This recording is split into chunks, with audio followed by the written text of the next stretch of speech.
My name is Eden Humphrey, and this is my TED Talk on climate change for my advanced chemistry class. When you were younger, you probably wondered about the thin lines formed in the sky after planes flew high above you.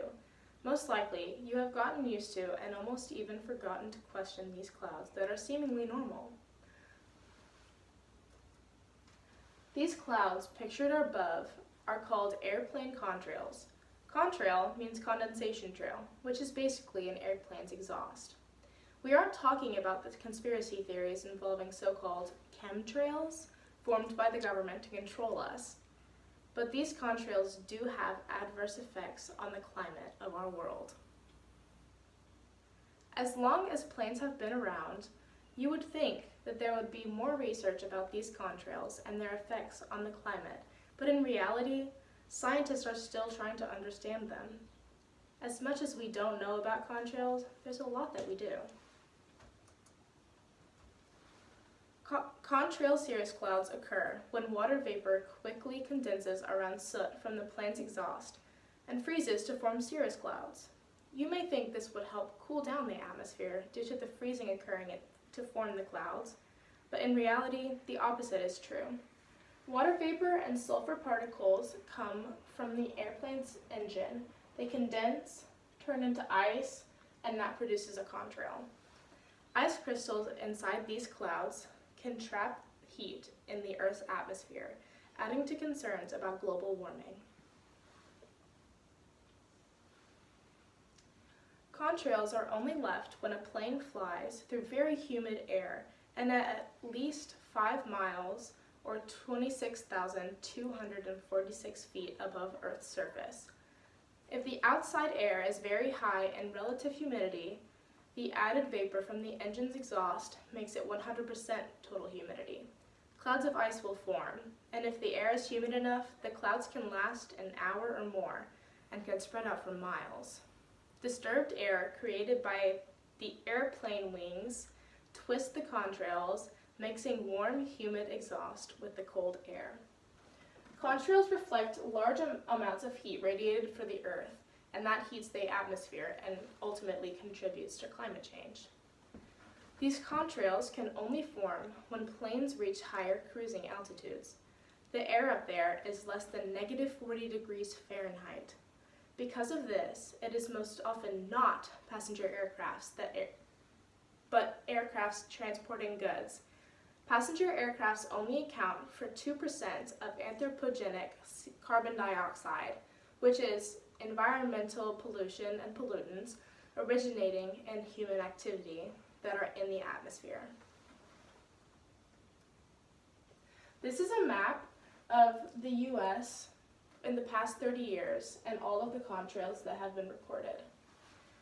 Only about 10% of all flights go 5 or more miles above Earth's surface to create these contrails. But the scary thing about these seemingly harmless clouds is that as air travel increases and as new technology enables flights to cruise at higher altitudes, the future heat-trapping effect of the contrail clouds in 2050 has the possibility to be 3 times greater than it was in 2006.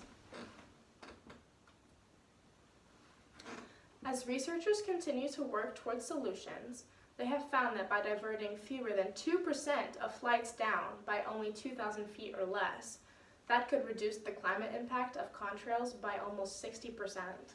This shows that, how they reduce in altitude and the contrail level does too. The only problem is that airlines will have a hard time adjusting their flight paths that are already designed for optimal fuel consumption. Fuel is a very large expense when it comes to airlines. It accounts for about 1/3 of an airline's expense. The predicted cost of the global aviation fuel market in 2026 is $451.4 billion. And in 2018, the North American aviation fuel market was worth $141.74 billion. Changing the type of fuel may also help. Blends of biofuel have led to as much as 50% emission reduction during operations on the ground and in the air. There are many potential blends available, including synthetic kerosene of Fischer-Tropsch fuels from coal or biomass. There are also many possibilities such as fatty acid methyl esters, a biofuel option. Some biofuel options could be bioalcohol, ethanol, propanol, butanol, starches from wheat, corn, sugarcane, molasses, potatoes, and other fruits. Biodiesel oils and fats including animal fats, vegetable oils, nut oils, hemp, and algae. Green diesel, which is made from hydrocracking oil and fat feedstock. An implication of developing biofuels is choosing which feedstock they should use. Whatever they choose could lead to an extreme increase in demand for that product and could possibly affect climate change in other ways, like making more room to grow the crop by utilizing deforestation. A Finnish company called Gevo has developed a method of converting bio-based isobutane to synthetic kerosene, which is currently in use by Alaskan Airlines, replacing just 20% of its fuel supply at the Alaskan Airport SeaTac with synthetic kerosene could reduce carbon emissions by 142,000 metric tons. Many biofuel companies have stalled their focus on these solutions due to inadequate funding.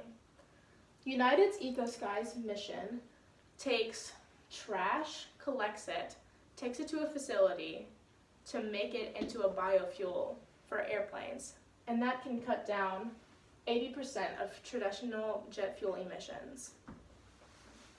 Now that you know about contrails and how they're formed and their impact on Earth's climate, you can also understand how these changes, like diverting flight paths and changing fueling methods, may be time-consuming and expensive, but they are changes that will keep the Earth cool.